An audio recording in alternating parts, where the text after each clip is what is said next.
Servus, grüß euch und habe die Ehre. Ich begrüße euch zu einem neuen Video zu Division 2. Ich bin die Fedwilson und zeige euch heute ein No-Aim-Build. Das ist für Leute, die wo absolut kein Zielwasser haben. Des Weiteren möchte ich hinweisen auf meine, was sind's?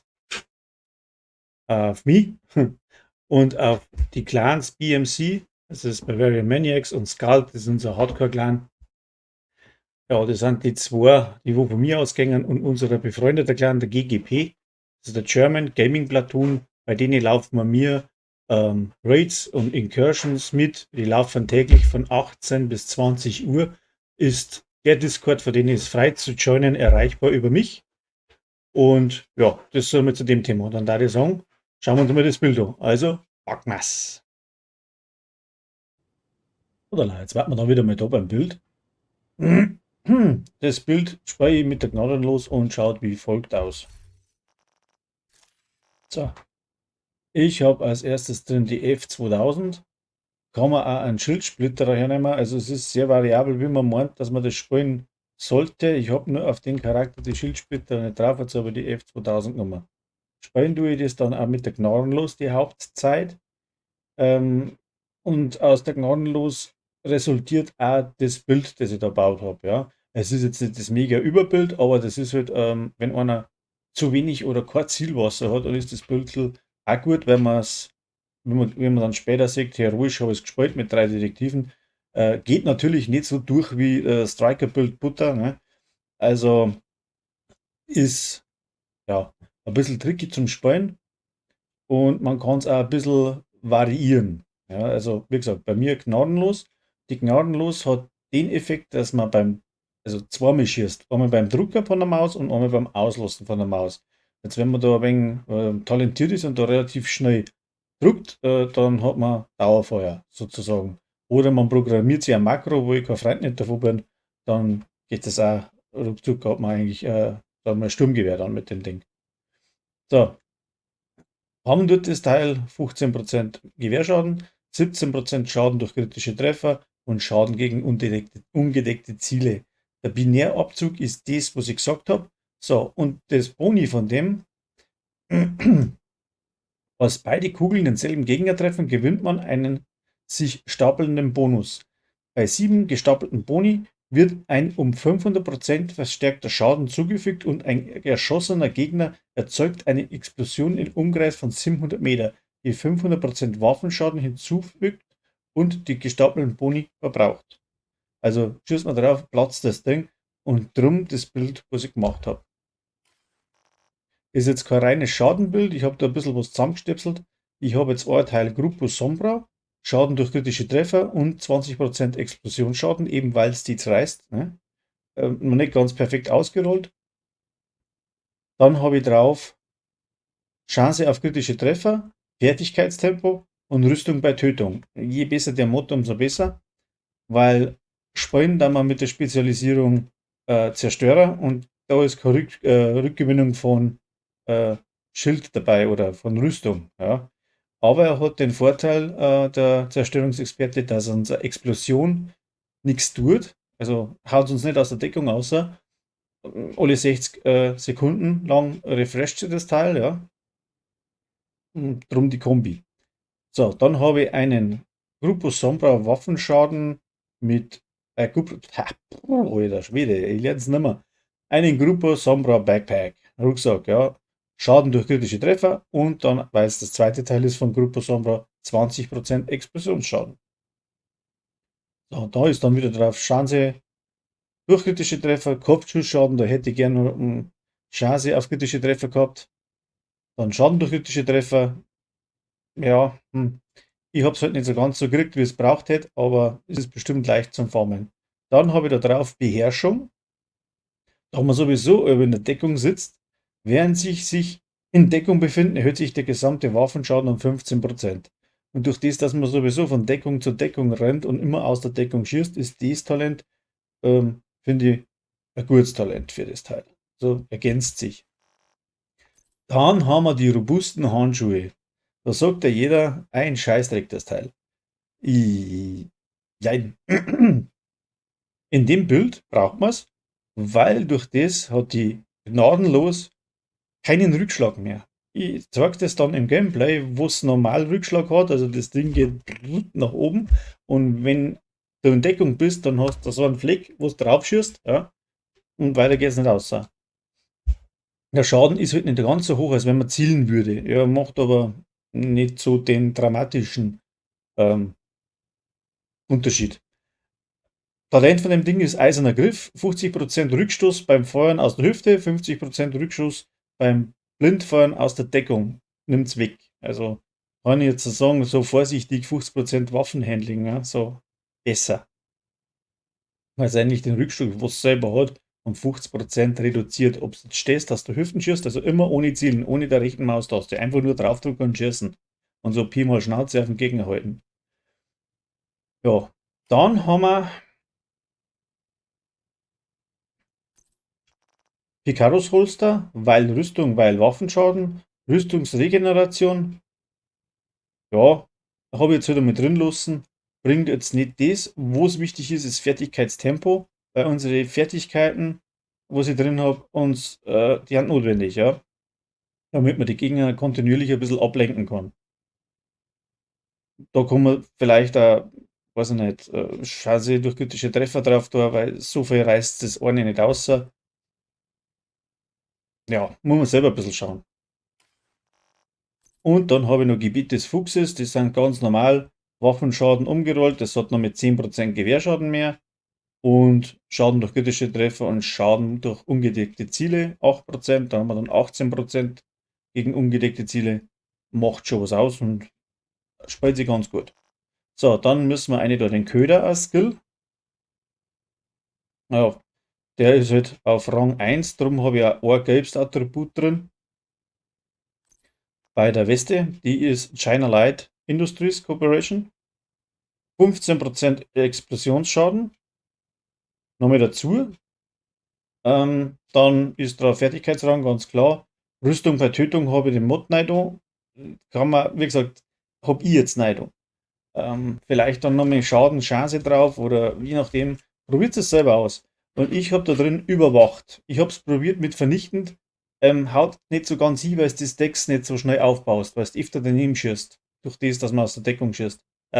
Schießt, ja, genau. Weiß nicht, was man noch nicht mehr kann. Ich habe jetzt einmal das überwacht. Gibt 12% Schaden, 10 Sekunden lang. Wenn's und Fertigkeitsschaden nachher braucht man nicht, aber der Waffenschaden ist 12% erhöht. Ähm, ja, hat man sowieso. Also das sind lauter so Dinge, wo ich nichts mehr da muss. Ich muss mir einfach nur in der Ecke sitzen und schießen. Sowohl für ein Talent vom Rucksack, auch als fürs Talent von der Brust. Wie gesagt, jeder mal probieren. Vernichtend habe ich probiert. Ich habe auch ein Video mit vernichtend gespielt. Und da sieht man auch ganz schön, dass sie die Stacks nicht aufbauen. Ich habe dann nochmal ohne Video das mit Überwach probiert, ist 100 Mal besser geworden. Ja, wie gesagt, ich mache jetzt da kein Megabild, sondern einfach nur, es ist ein Spaßbild für Leute, die kein Zielwasser haben und veränderbar. Ja, jeder kann es anpassen, so wie er will, aber das brauche ich nicht dazu sagen. Wo es ganz lustig ist mit der Orbit, man hat mit jeder Waffe den Rückstoß weniger, ja. Und je genauer dass die Waffe eh schon ist, zum Beispiel jetzt halt, vielleicht spielt es auch noch mit der Freiheit, ja. Wenn es aus der Deckung da schießt, macht die ganz schön weg. Und mit der Orbit hat man halt dann nochmal ein perfekter Abschluss. Könnte man den Buff praktisch aufbauen, wechseln Sie die Waffe nach der Tötung eines Gegners innerhalb von 10 Sekunden, steigt sich 40% lang die Chance auf kritische Treffer und 35% Schaden durch kritische Treffer. 15 Sekunden lang um 40%. Ähm, ja, zuerst mit der Pistole schießen, dann umschalten auf die Gnaden los. Alles aus der Deckung, kannst das Ganze noch mit dem T dran. Darum wollen wir jetzt die Werte. Chance auf kritische Treffer habe ich nur 31,8, Schaden durch kritische Treffer habe ich dann 113.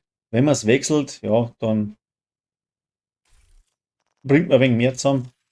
Ähm, wie gesagt, probiert es aus. Ich finde das Bild gar nicht schlecht.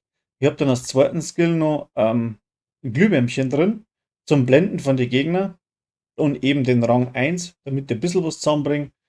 10% Blendeffekt Wirkzeit. Ich habe es auf T gezogen mit der Expertise, damit ich da nochmal 12% Wirkzeit dazu kriege.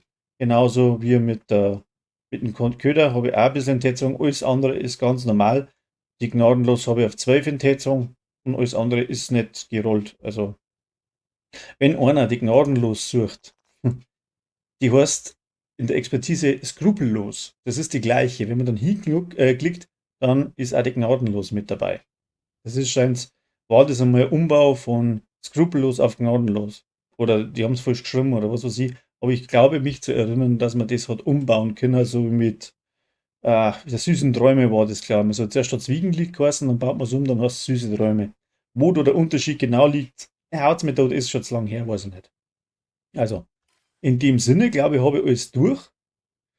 Mm, Da habe ich natürlich die Splittergranaten noch drin. Macht's auch recht lustig.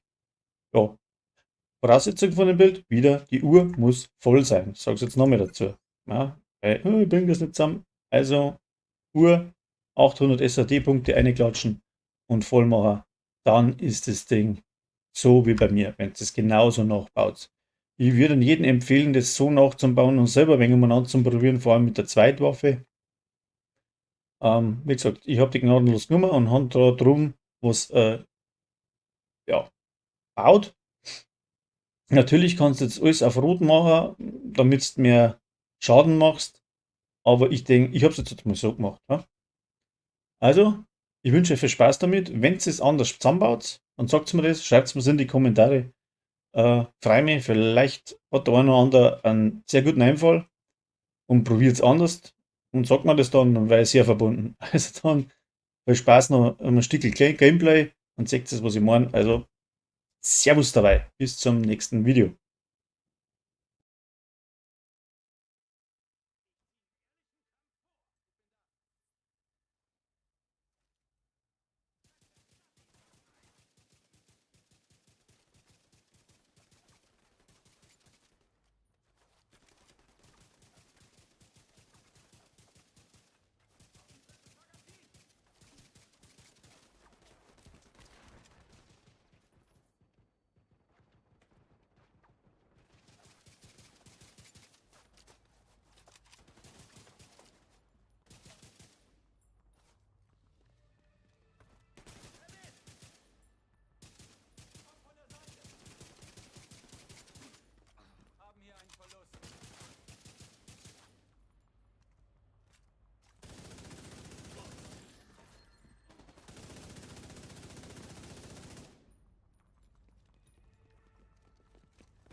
Man sieht, das geht nicht so schnell, es dauert ein bisschen länger.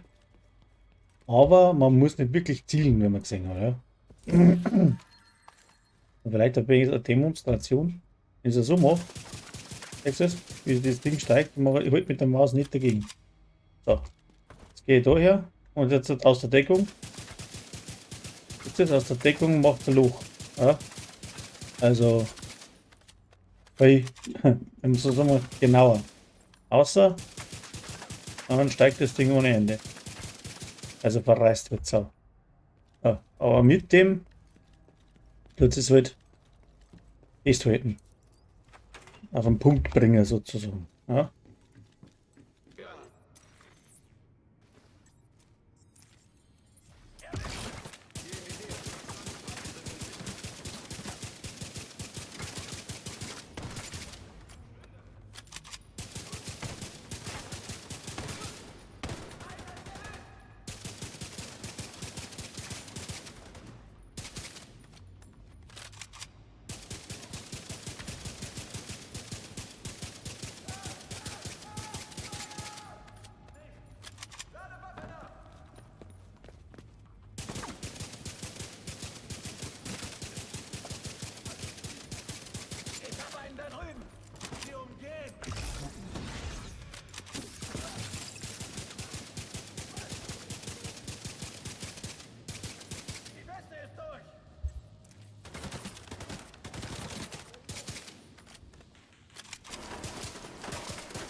Gegen Haufen, die werden schießen.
Prüfen Sie, was Sie aus dem Wrack geholt haben. Wir müssen wissen, wie schlimm es ist.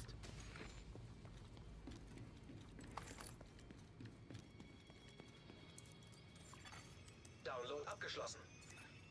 Wie gesagt, ich speichere für ruhig mit 3 Direktiven und Ich wusste gar nicht, dass die Black Tusks so ja, man kann durchgehen, es ist ein bisschen Übungssache.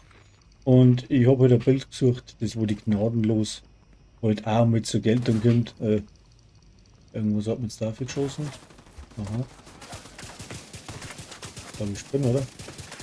Komm an die her. Ah, die können wir noch mit Händen. Habe ja ganz vergessen.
Siehst du wen?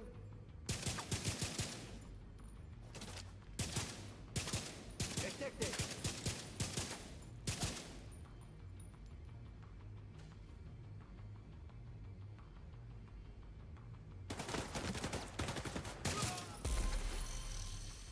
Ja, jetzt aber. Ja, noch einer. Medizinische Hilfe erforderlich. Da ist noch einer. Unglaublich. Ja, ich packe es dann nicht mehr, da können wir noch mehr ein paar. Mann, das ist gut.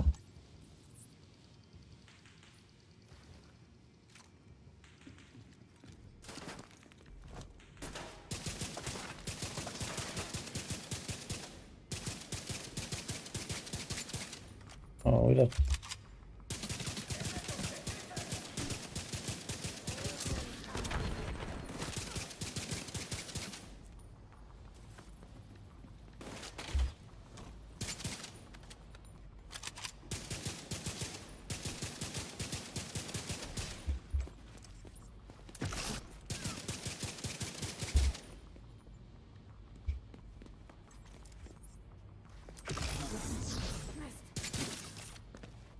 Bin geblendet!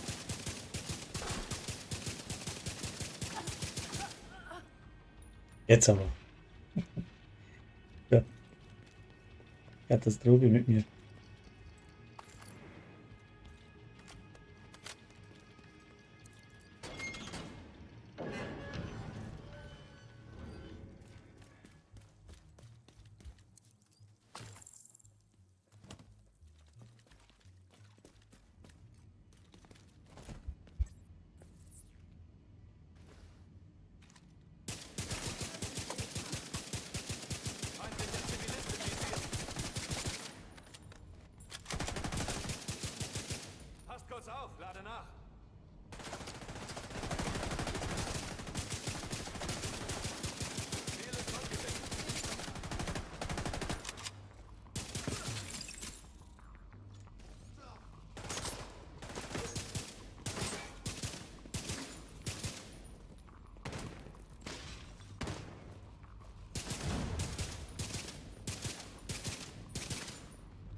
Lebensfunktionen kritisch.